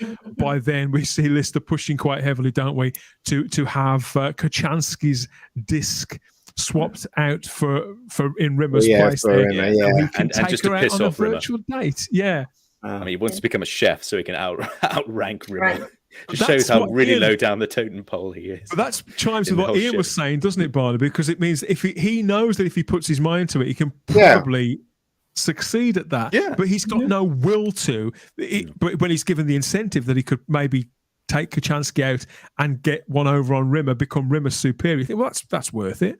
Yeah, no, that's what's keeping him sane, to pretty much just compete with Rimmer. And that's why, I mean, this is why when Rimmer left the show, I just didn't really enjoy it as much, because they are the perfect foil for each other. And I think, and when you say this is kind of Craig Charles's show, I think I agree with you in that way, that Chris Barry had his own show, but I think Red Dwarf was both of them. Rimmer and Lister, and I think that came back balance of the foil. Well, it came back with them. Thank God. It wouldn't have worked without. It didn't work. It didn't work without him when he left. And I think they realised that quite quickly as well. I think they tried to bring other characters in and tried different formats, but it just wasn't working without him, was it? It was just. Also, I think he was trying to be a movie star as well, because he was in a couple of movies. He wants to do Hollywood, he wants to do Hollywood, and it didn't work out for him. No, I mean, fair dues. I mean, everyone wants to, go off to Hollywood and make, millions and millions. So I don't think it was bad that he did that at all. No, it's just, I think it really connected, though, for me, for the fact that it was just Rimmer and Lister made the show. And again, that just connects with the actors as well, because they wrote the next season with Lister and Kachansky. They probably wrote it thinking, oh, this is going to really work, but it just didn't. This is why it was such a this is the one. This is the one where Claire Grogan gets the most to do as Kachansky. We see more of her in this than anything else. Mainly because she gets to play Rimmer and have some fun with that. And I just think she's really great in this. I think she's better than anybody would have thought she would be, because it's one thing to play that role in the Bill Forsyth movie and to do little bits here and there, but here she has to play along with the comedy and play into the dynamic that's already been established by another actor in that place. I think we're used to seeing stuff like this now on television, but back in 1988, it was very off the wall. And apparently, before the entire sort of production process completely went sideways, and like I said, they had that extra week at the end, there was going to be a 7th episode of this where Kachansky was going to be restored and become part of the crew, and that would have taken the relationship on further. They intended on putting her and Lister together, and this was a key episode in that, but ultimately that didn't happen. It just didn't align. But here, I think seeing them together, we get a little snapshot of where the series could have gone. I'm having a woman's period. That line. It's like women's period, Rimmer. That line is Really again, don't one of talk my like favourites. But it says in the synopsis here that if Lister passes the chef's exam, he will hold sufficient rank to have Rimmer replaced as the ship's hologram. But just how low will the universe's most obnoxious dead man stoop to stop him? Rimmer is terrified about this as well, because I mean, the little tiny, he doesn't have any power over Lister at all. He thinks he has, and that's probably good enough for him. But it's just about how terrified he is, and he's just doing anything to stop him, because Well, it's one like Well, you find out over years and years, like, and he's bullied by his brothers. He was bullied at school. He's always at the lowest of the totem pole. And in his little sphere of the world, there's one person lower than him, and that's Lister. Yep. Even a lot of time, it's really not. The dynamic isn't that, but that's the only thing that kind of keeps Rimmer going, is that he's better than Lister in some way, shape or form. Like when he meets Ace, it's just hilarious. Exactly. He sees himself as the go-getter. He's going to be, at least he's better than Lister. He's not going to be as bad as Lister. So when it turns out he's going to try and become a chef. And you're like, exactly. Up, lickety split. When I look at this happening, this is what I mean about the sympathies for the character, though, because as obnoxious as Rimmer is, Lister has a lot going for him as a person, whereas Rimmer, his superiority or perceived superiority is all that he's got. And if Lister takes that away from him, what has he got after that? I mean, you could say it could push him to grow too, but this is why I say you kind of feel for Rimmer as well. Yeah. No, I mean, this is the thing as well. What you were talking about the fact that if Rimmer was too awful, too horrible, we would stop watching. But he is a snakehead. I mean, everyone can sort of say like Rimmer is undoubtedly a snakehead, but you do find yourself, again, this is probably just Chris Barry's portrayal of it, but I just feel myself, Rimmer's my favorite character, but he's a complete snakehead, and maybe it's because he's so useless. And so maybe you feel sorry for him, and you kind of see. I mean, when we get to the episode about his father, in particular, what his father used to do to him, like stretch them on the rack. At this point, he feels almost irredeemable, and his relationship with Lister, it's on the surface, it's quite superficial. But the more time we spend in their company, the more nuanced that we see that it is. Because when Rimmer does let his guard down a few times, because he does, and Lister does too. They're not exactly tender with one another, but I think it's a kind of what would you call it? A codependent relationship that they've got, because they're thrust into this situation. Obviously, Rimmer's been with the company for X amount of years, and Lister is more like been about a year or so, something like that. But they depend on one another to get each other through, and I think that was probably the case before the ship was. The crew were wiped out as well, because they. Looking back at episode 1, they actually seem quite isolated from everybody else in that too. Even when you see Lister with his friends, you can see they're very content as they are. Lister's the one who has dreams. Peterson hasn't got any dreams. No. Rimmer's got dreams too. But he's not very good at getting there, is he? Rimmer just wants to be like a captain or something, which is just so far beyond his reach, isn't it? I mean, even when he's taking learning tablets and trying to cheat, he can't even do. He can't even cheat well. It's writing all the answers on his arm and his leg, and wipes it off because he's sweating, and then wipes it off trying to roll his sleeves up. And stuff you wrote like that. I am a fish 15 times. Oh, yeah. You get up and you do a little wiggly dance and you fall over.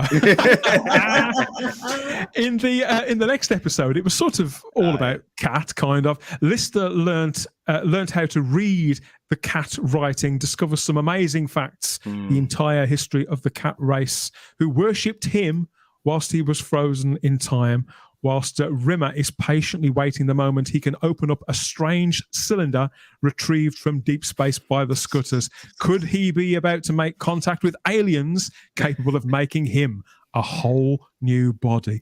Waiting for God is an episode that whenever I watch this series, I think, oh no, it's that one.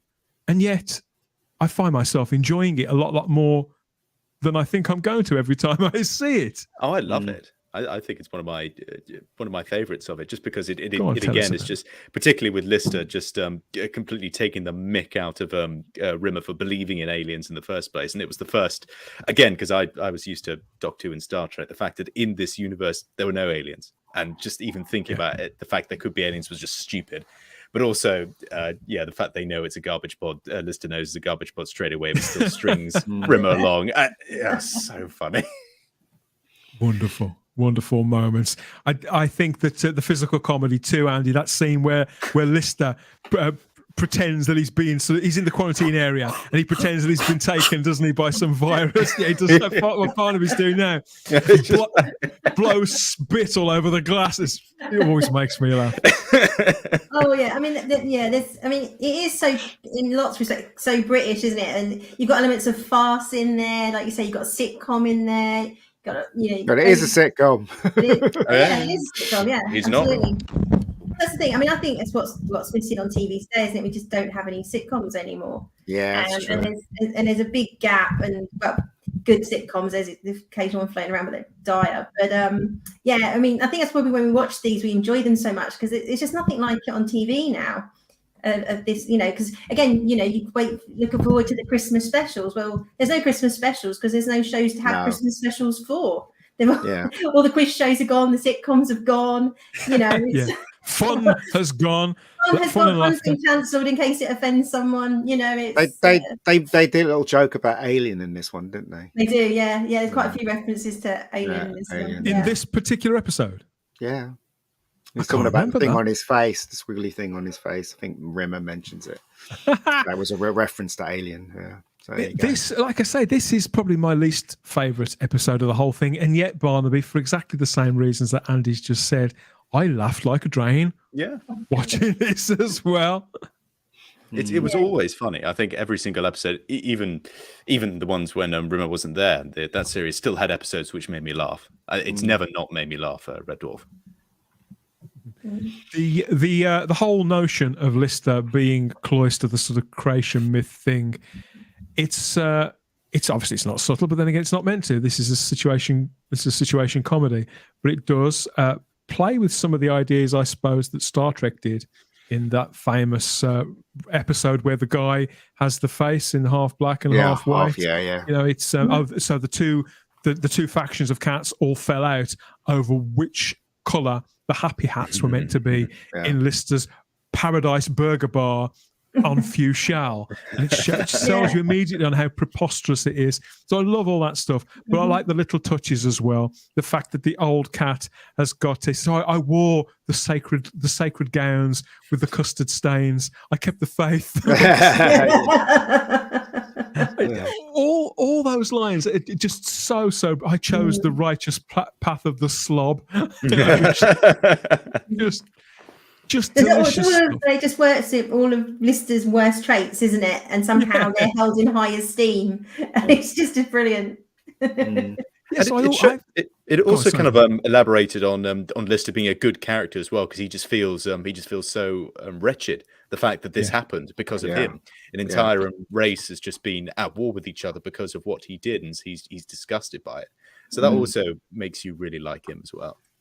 Yeah. Do you think this is the one where we first start to see Craig Charles not just being as a comedian, as an actor? Because he's now, I think we've seen him do actual straight acting quite a lot. He was on Coronation Street for several years, for example, wasn't he, Ian?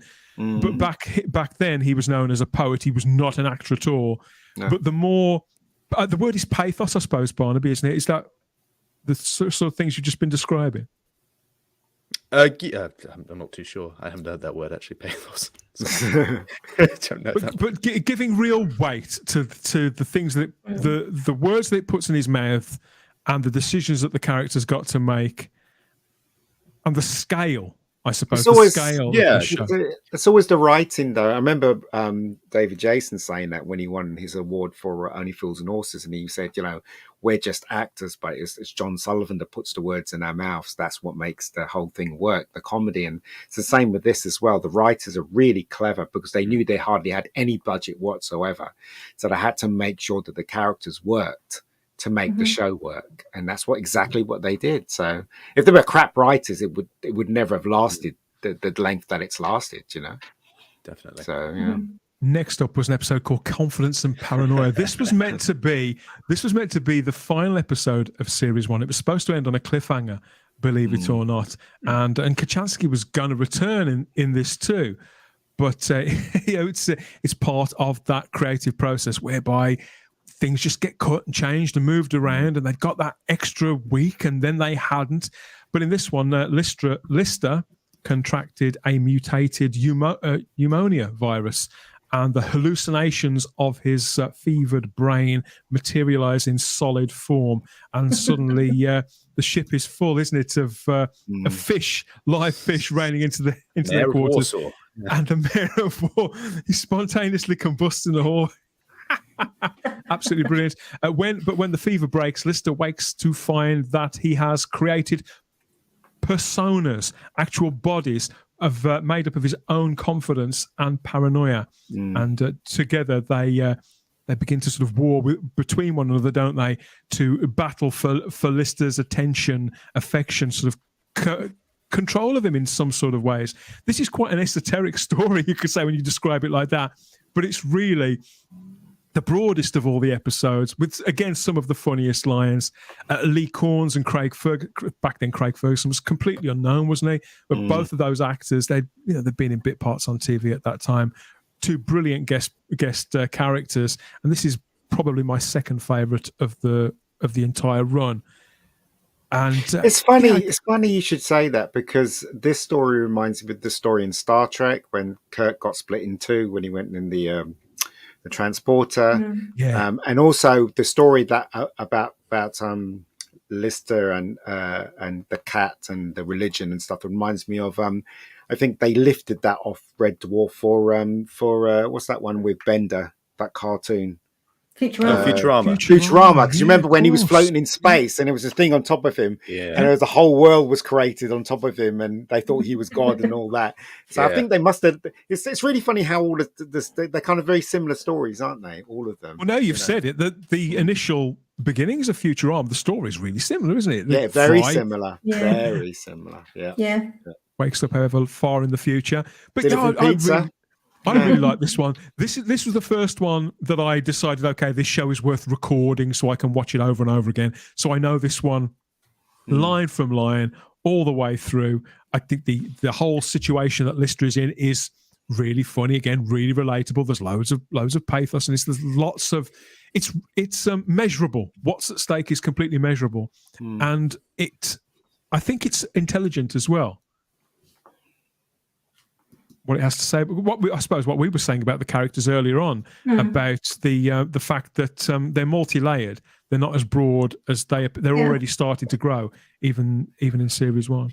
I mean, I think it's like, it is played straight, isn't it? It's played sort of completely seriously, and there's humour in there, and we sort of there is a little bit of sort of farce and slapstick, but it's not.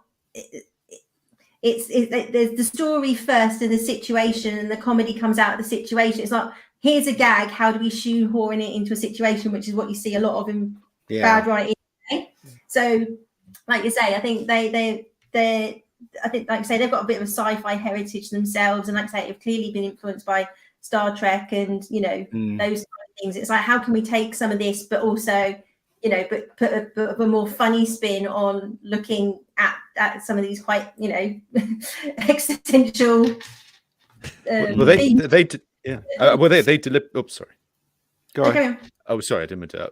They deliberately take the piss out of Star Trek in a line. They do, I think it was with Crichton saying, is this the human emotion Star Trek? And Lister just completely dismissed it, going, there's not that Star Trek bollocks here. Those lines, and I really appreciate that. So they were aware of it. So yeah. Both Ferguson and Lee Corns had auditioned to play Lister and Rimmer. Ian, does that? I'll tell you what's interesting is that Craig Ferguson went off to America to do a chat show host, and the same thing with what's that guy's name? James Corden. James Corden. They're both sitcom actors, or they were British actors, weren't they? And it's really weird. I find that weird, don't you? It's just Craig Ferguson was a sort of a stand-up comedian and singer, I suppose. I think they say that loosely, sort of folk songs and silly sort of soft rock songs and things like that. He was a turn. I think he was a warm-up man, and he'd do sort of the Jongleurs comedy nights and things like that. Lee Corns was more an actor. Yes, you'd see him. He'd been in Doctor Who. He'd been in Grange Hill. He'd been in. I think he was in The Young Ones as well. Come to think of it, so he'd turn up in all these different things. Quite a familiar face. So yeah, I can see why.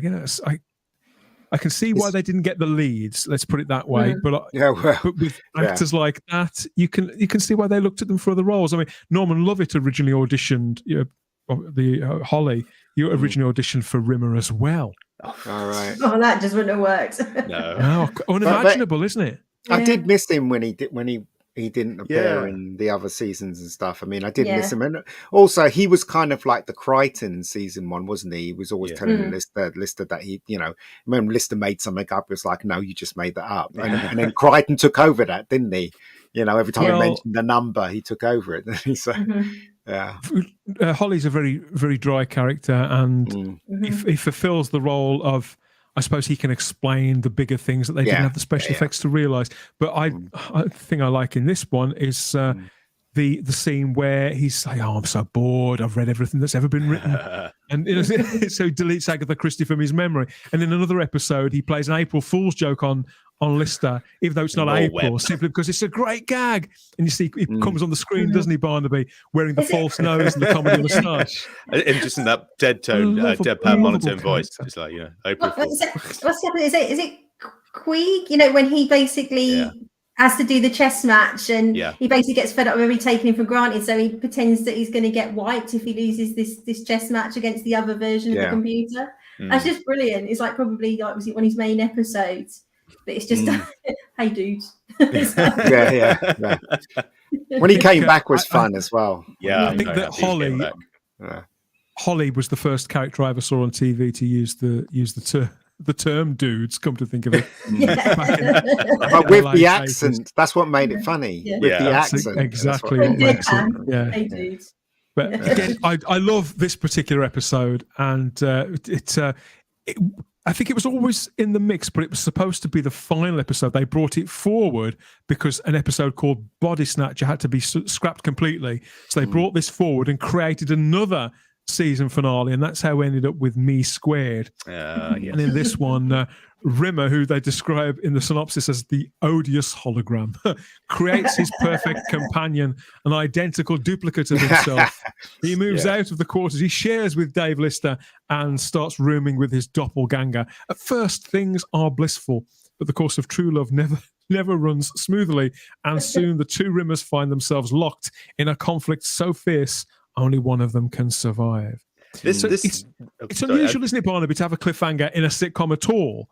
But that I remember watching The Confidence and Paranoia and say, you think you got it bad before? Now you've got it in stereo, baby. And both Rimmers do their salute, don't they, opposite one another. It's just nice to be here, you son of a gun. And it goes into the top. And it picks up with this. Again, a lot of comedies, a lot of shows would have just like, complete reset next episode. But this theme's right into it, doesn't it? And again, Chris Barry playing two Rimmers, absolutely fantastic. Yeah, absolutely brilliant. And this episode also answered a question which 14-year-old me was really, really wondering about and really, really annoyed, which was, why don't, if they hate each other so much, why doesn't Lister or Rimmer go and find another place to go and sleep? Why don't they find another place? They've got the entire ship. Why don't they go into the captain's quarters? So when they move, and of course that's because of sets and things like that, because they had very little money. But the two Rimmers move in together. And I think they're going to have such a great time. He was quite good talking to himself. Obviously he's talking to nothing, isn't it? So he made it work very, very well. So you really got the annoyance and the build up of just how much of it got me hating the other Rimmer more than this Rimmer. I don't know why. Somehow he made it happen. It's funny, they do bring out the absolute worst in one another, don't they, Andy? And it's got lots of those moments where you just go, oh no, and obviously they move in together, and he makes every excuse he can, the original Rimmer, to go back and spend a little bit of time with Lister, doesn't he? And we see if not tenderness there in their relationship, we see that kind of that codependency that they've got. Yeah, I mean, I think they the pair of them always fought against it, but obviously the longer it went on, there is actually some underlying friendship there in some. There is no doubt. Because especially that episode, I think it's Rimmer's birthday or death day, and Dave gives him a memory because he'd never been in love, and when they had to wipe their memories. That's one of the best episodes. It's so funny, but that's only something you do if you actually did kind of care about someone. So, there's definitely an underlying friendship there, but I think they have to go through all these kind of things to realize actually that they do actually, that quite like each other. It's an in the- extension. Go on, sorry. Sorry, well, I was just saying in the last one, which was the very last one, the Rimmer Lister says something to Rimmer, doesn't he, when they're in the ship? I think he was describing the sunset and whatever, and he was trying to tell him that, you know, in a roundabout way, that they're family, basically. I don't know if you remember that in the last one. So, but they you know, because as I said, season 1 and season 2 and going forward, apart from other seasons where I didn't like, you can tell that they were gelling and they were so used to each other, the actors, when they came on board. So that's why it worked so well, so well, that it gained a huge following. You know, you'd think that something like this wouldn't cause you, but I think they knew it was more than a sitcom. That's why they had a what you call it, a cliffhanger in, was it this one, this season, and they had a cliffhanger in season 2, was it? Yeah, season it was 2 as well. So I think they kind of realized it was more than a sitcom, you know, because usually sitcoms don't have it. Everything evolves. I think that this, where in Confidence and Paranoia, I think this is an extension of Confidence and Paranoia in every way. The balance to it, what Confidence and Paranoia had to say about how, you know, none of us should listen to our paranoia and let that swamp our thinking and bring us down and hinder us in trying to reach our goals and just to be happy. But neither should we completely listen to our confidence either, because you can end up in situations, you can put yourself in danger, you can bite off more than you can chew.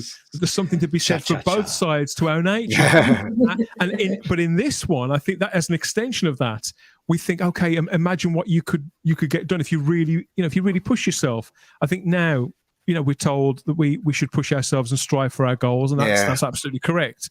But some of us can be our own taskmasters, can't we? And that's perfectly put on screen here with Rimmer. He finally gets the bunkmate that he feels that he deserves. He does deserve too much motivation, too much competition. He says, what time are we getting up? What time are we going to set the alarm for? Oh, mate, 6? No, I'll make it 4:30. It's the middle of the night. And they try and outdo each other, and that's why the entire thing collapses. But out of this, we get some of the best comedy. Like that scene where Lister is at the cinema with the Scutters, watching cartoons, waiting for the main film to come on. They're having a movie night. And Rimmer is so sick of being in his own company, he goes there as well. But the other Rimmer turns up, and just great stuff. That title has a different meaning today, doesn't it? It's obviously, it means me squared, doesn't it? This as in mathematics. But I think that this one is the one that solidifies the show. Every aspect of it. All 4 of the characters get plenty to do. And running right the way through it, of course, is the idea that amongst Rimmer's belongings, one of his most prized belongings, something that he rewatches all the time, is a video recording of his own death, which he set to poetry readings. And Lister comes across it, doesn't he? And he needs to know why his final words were gazpacho soup. Yes. And that leads us to the finale of it, where he plays. He turns it back on Rimmer, doesn't he? And plays a trick on him to get him to let his guard down and tell him the story behind it. And again, it's some nice acting in there, and you kind of feel for Rimmer. And even Lister says to him, you know, when he finds out about the fact that the thing is that he asked for his gazpacho soup to be brought back hot, whereas it's supposed to be served cold. And Rimmer hates the fact that he's had to tell Lister that. But Lister immediately says that's a mistake anybody could have made. Yeah. Immediately tries to diffuse it. Yeah, immediately. That's the word. It's a lovely moment. It completely goes into Rimmer's character as well, and again makes you feel more sympathetic towards him, because this one thing, it is a tiny mistake, but in his viewpoint, it has completely ruined his life. He is now stuck as a second technician forever, because of just this one thing, and just fixating it on it completely and utterly, and just like on it so much. It's just such a Rimmer thing to go and do. And in fact, for your very last words, it's just, you know, that's how much it bothers him. Exactly. It's just, you know, but you find, they really unravel like a lot of Rimmer's backstory. It's actually quite tragic, isn't it? Yeah. You know, his family, his brothers. His dad, it wasn't even his real dad. Spoilers. But, you know, so they peeled away that begins in this, because they can test. I think, Andy, that they're testing the parameters of. I don't think it's deliberate. I think the scripts would have come first, but I suppose with what we were saying earlier on about the pickups that were shot for it, it was okay. Chris can do this. These guys, they aren't actors, but they can handle this stuff. If we give them more of it, they can sell it more, give them more to feed on, or even response from the studio audience, because being in front of a studio audience as well, they would have been able to gauge from that, wouldn't they? Of is this working? Are people laughing when they should be laughing, and are they quiet? And are they making the connections that we've been talking about? If the studio audience goes hushed right down because they're invested in these characters and the balance of this dynamic between the two of them, and they feel it when you've got these moments between them that are either really, really charged or gentler moments like that. Yeah, I mean, the thing is, I think, like I said earlier, if you push it too far and Rimmer's too unlikable, it just doesn't work. So I think the fact that they sort of drip fed this stuff in, that you could actually feel empathy and a little bit sorry for him, that you kind of understand why he is a complete gimboid, it's like Gimboid. and everybody else, I mean, it's like, if you go, no wonder he is how he is. And I think the Ace episode really demonstrated that so well. Well, they do that a lot. They do it a lot in sitcoms, though, don't they? They have you laughing out loud, and then suddenly it just slam you with something that's quite touching. Exactly. But they certainly in the early seasons, I think they really nailed that balance. And again, when they brought Crichton in, a lot of his storylines are like that as well. There was actually some of them were quite sad, even though he's always getting picked on for like the shape of his head and all those spare head one. Novelty ice cube. Looking back across these episodes, do you have a particular favourite, Andy? Is there one episode that you think that's my clear favourite from these first 6? I think it's going to be the second one, the Future Echoes. Just knowing as well what they did actually take through to other seasons, sort of setting out their stall that early. But I definitely found I think that one the most funny out of the first few. I haven't quite seen them all yet, but that's certainly my favourite. And watching you've been watching. I've watched them all. Has this been the first time you've seen them in a long time? Are you as familiar with it as I am, or has it been a few years since you've seen them? Oh, it's been a few years. I probably over COVID, I think I watched some of the later ones. Because I found them on streaming. Because for me, I think there's a real departure. When the writing partnership split up, I can't remember which one left. It definitely wasn't as funny as it used to be, and you kind of go, "Oh, now we know who the funny one was." But it didn't stop me watching it. I always carried on watching it, but I just never found it as funny as I did the earlier ones. So it's actually quite nice going back and watching these ones, because there's just something slightly different about the writing. The dynamic of the writing is just different with like one writer rather than the two. I think with a lot of comedies, a lot of sitcoms, it's hunger. It seems to me as a I mean, I've never written anything. Don't get me wrong, but as a creative, I sort of recognise that as a career creative, when you initially start something, there's a lot of adrenaline involved. You're hungry for it to succeed. You want to push a project to see where it can go, how it can go. You're pushing yourself. And I think that perhaps that's what pushes people to make their best work, when they're not necessarily convinced that they've got something that people will like, that they're sort of flying by the seat of their pants a little bit. And, oh my God, this is finally happening. This was a huge ambition for both of these writers. They wanted a hit sitcom. They wanted to make their mark like that. Have you got a favourite episode of this run, Barnaby, of series 1 of Red Dwarf? Me Squared. I think I just more Rimmer all the time. I'm just happy with that. I love Rimmer. I've been told numerous times. It's actually one of the first things people tell me when I cosplay. Have you ever thought of going as Arnold Rimmer? I'm like, yeah. Really? Yeah, that all the time. Yeah. A friend of mine actually used to make costumes for films. Said like, I'm going to make you a Rimmer costume. I'm like, oh yeah, thank you. I love it. Which one though? That's the question. Oh, it'd have to be the first one. Oh, it'd have to be the first one. But I'd love to do the Captain Emerald one. But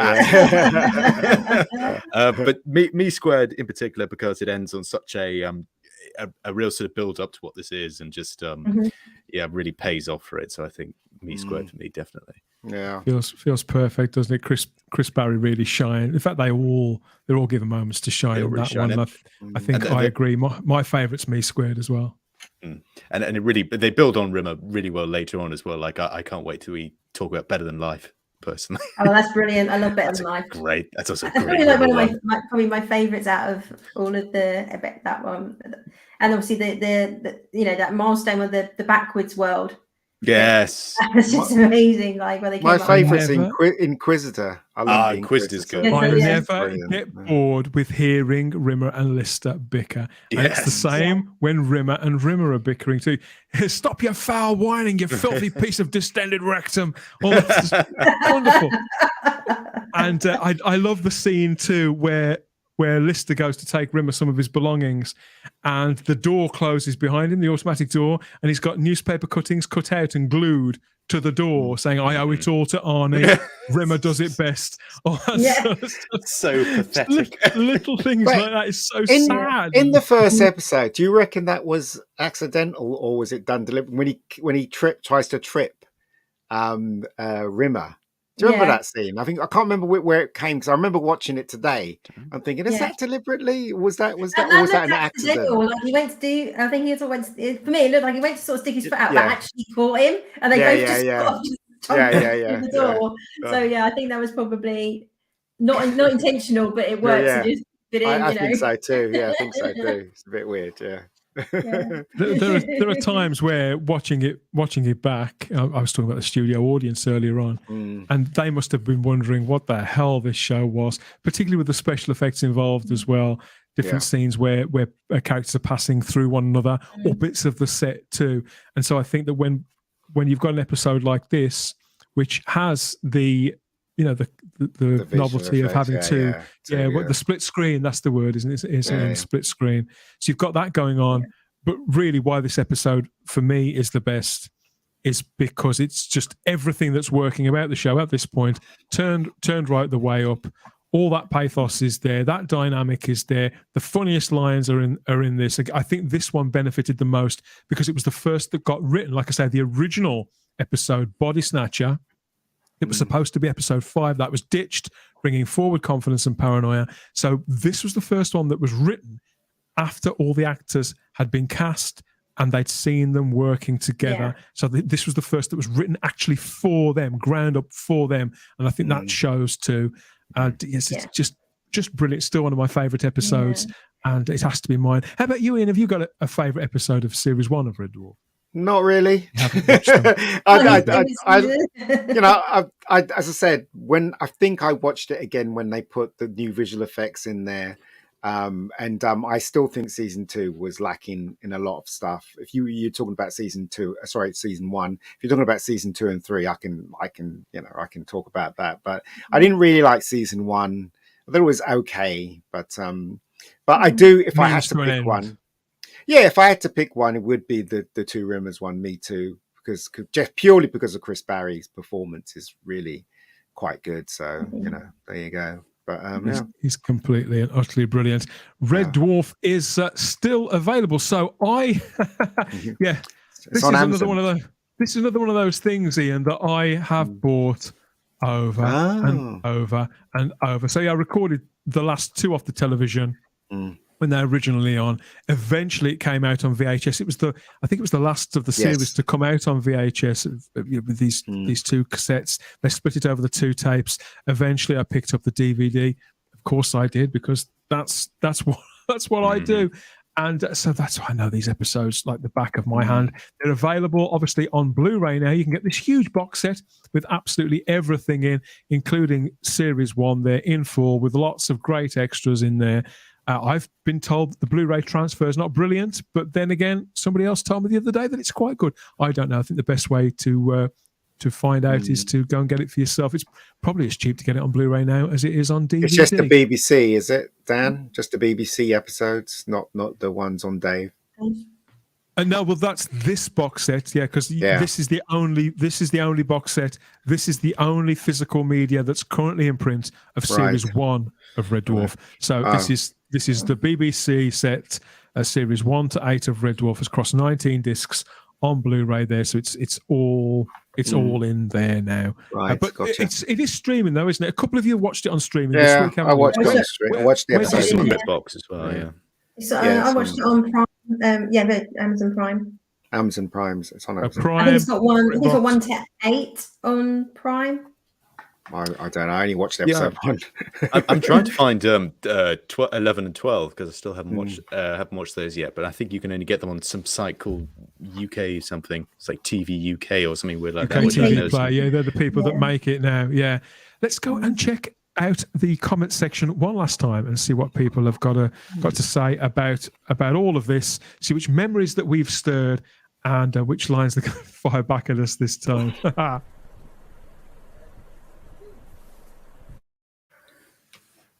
Okay, Sadako24 says the end, I'd say, was very poignant. So is that your favourite episode, Sadako? Let us know there. We'd love to find out. Off its whole run, I think it's just a fun ride, says Peter Harrington. Of course, it's a fun ride. Very, very fun. Of course it is. I love the lonely feeling of that original intro, says James Fitzpatrick. So do I, mate. So do I. Can't imagine the show without it. Now, this is an interesting one. Warrow, Dan. Warrow? Warrow. Wasn't he the guy with the sword and the black mask? Is that? That was Zorro. Yeah. He's here all night. He's here all night. With the dad humor there. So this is there's a reason why I can do this kind of gag, because this man is like extended family to me. David Southall, my old schoolmate. I remember us watching this and being super excited in the last year of school. We absolutely were. David was one of the few people we congregated and watched it and talked about it week by week as it grew. And he adds, they're the perfect yin and yang to balance each other. Not many shows pulled anything like it off. No, I agree. No. There aren't. I think Del Boy and Rodney, Albert and Harold in Steptoe and Son, and the two, like I said, the two guys out, the Odd Couple. That it's in that league, isn't it? Good to see you, Dave. I have to drop me a message later on. Cat is my favourite, says Paul Toastland. Such a great character away from the cameras. I'm going to eat your little fishy. Yeah. Lister's paranoia and Rimmer could have been the best of friends at Sadako24. Yeah, they did. They sort of palled up together, didn't they? Until one of them killed the other. Yeah. Well, it was the moment where Rimmer and Paranoia were both complaining about Lister. He can't do anything. He can't do anything. Oh, he's such a nightmare to live with, isn't he? Oh, I know. Is that a nose in the middle of your so-called face? Mark Milford speculates here Barry and Charles' real-life troubled relationship added to the character's on-screen dynamic. Now, that's news to me. Yeah. I heard a rumor about this, but I don't know if it's true. But if it did, I mean, it worked. And I think they get on better now. So. They do. They do. They get on. I know. You can see. Yeah. Yes. People mellow, don't they, as they get older? PJ, I'm going to have to read up about that because that's the first I've heard of it. PJ maybe as the electric bill was great. Go on, Barnaby. Yeah. Oh no, sorry. I thought you were talking about. I thought you were talking about the electric bill one. Norweb. That was really funny. That joke. The reason why they got on well because they took the luck virus, I think, and then now they're all okay. So there you go. Do you remember the luck virus? Yes. Grant and Nana worked on Spitting Image. That allowed Red Dwarf to become a comedy masterpiece. So they, as a double act, they honed their skills. I think a lot of double writing teams started on Spitting Image, The Two Ronnies, all those kind of shows. Steve Coogan.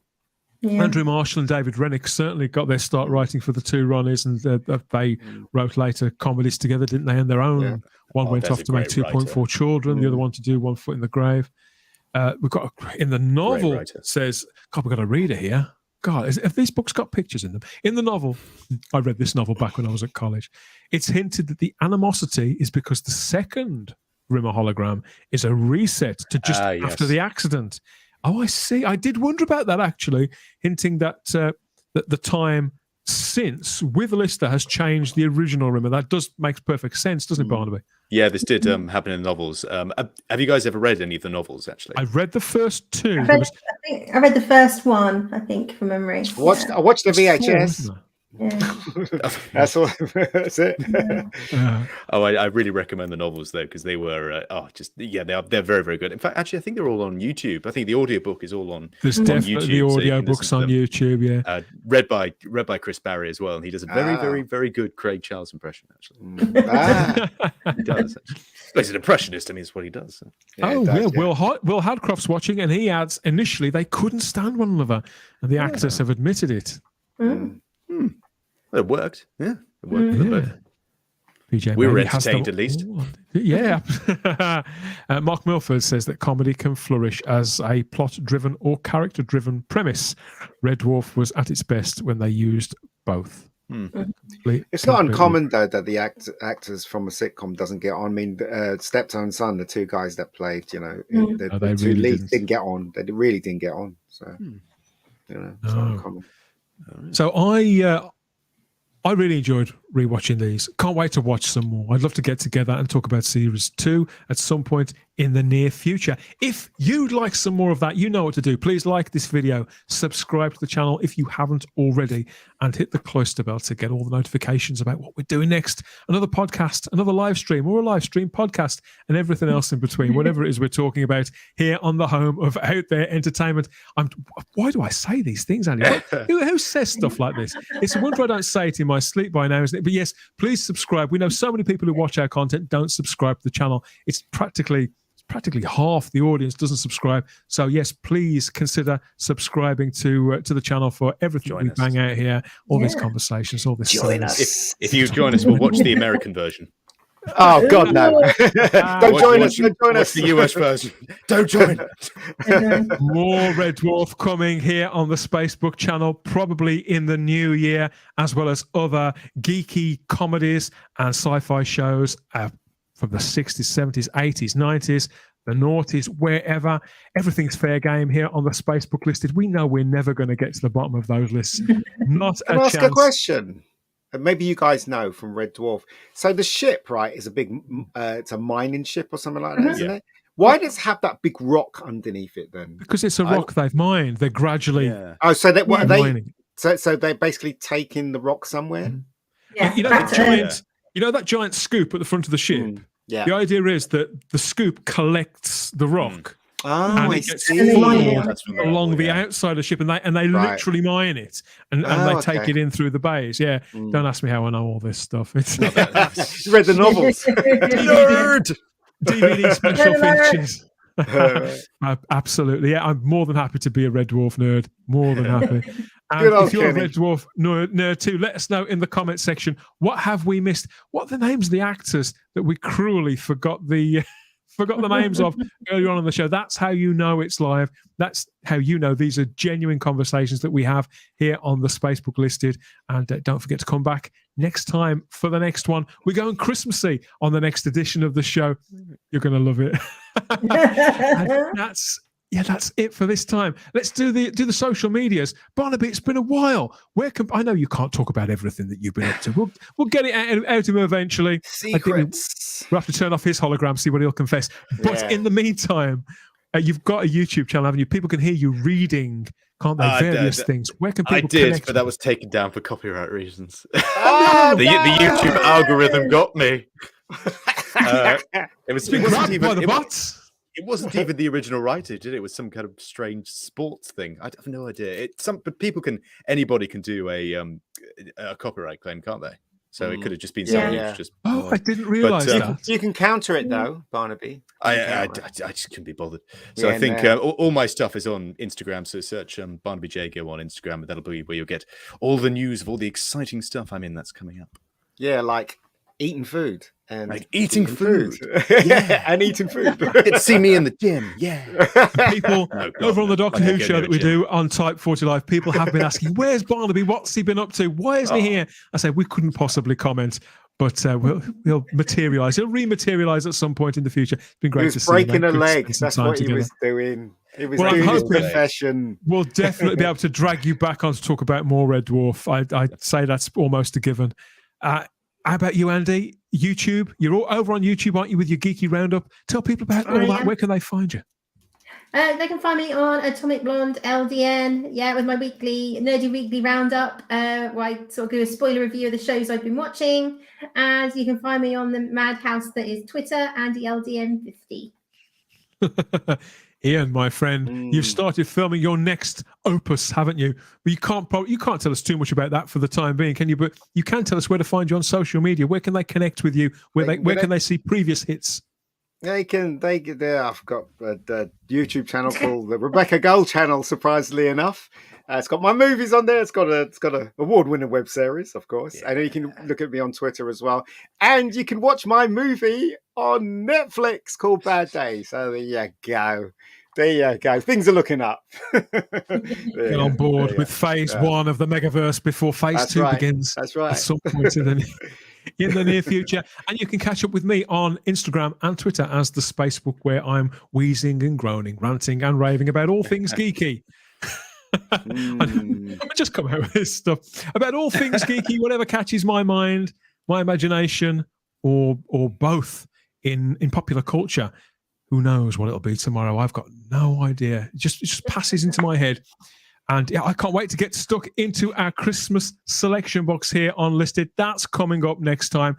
Don't miss it. And send us your suggestions too in the comment section. Tell us what you think about the first series of Red Dwarf, and whether you'd like to see more of these slightly different format where we go into an entire run of a shorter run like that and give you our thoughts on every single episode going forward there. So we're going to mix it up a little bit here. Can I just ask a question, right? So basically this is for the viewers, right? I'm wearing this t-shirt, okay, and this t-shirt's from a movie. Can anyone tell me what movie this t-shirt is from? I'd be really surprised if somebody did actually get it. So there you Answers on a postcard to I'll take a postcard. PO box. PO box. There you go. That's a tester for you to depart this time. If you can decide. If you call yourselves geeks, call yourselves in the geeks. comments section, or connect with Ian on Twitter. Bombard him with your answers, or drop us a comment there. And while you're there, please hit the like button and hit the subscribe button. That's the big red one. That you'll get all of our stuff, all our podcasts and live streams. Thank you all for your company. I've loved revisiting these episodes. It's been a real blast for me. Seriously, I was laughing out loud to most of these episodes, and it's made me realize, Andy, there really isn't anything funny being made at the moment. No, really too worried about offending anybody to make any kind of comedy these days. They're just terrified, too scared to do it, unfortunately. So it will happen, though. It'll happen. I realise I sound like such an old timer. More Red Dwarf coming to the Spacebook Listed soon. Like, subscribe, share. We'll keep watching if you keep watching. Catch you again soon, everybody. Bye-bye. Bye.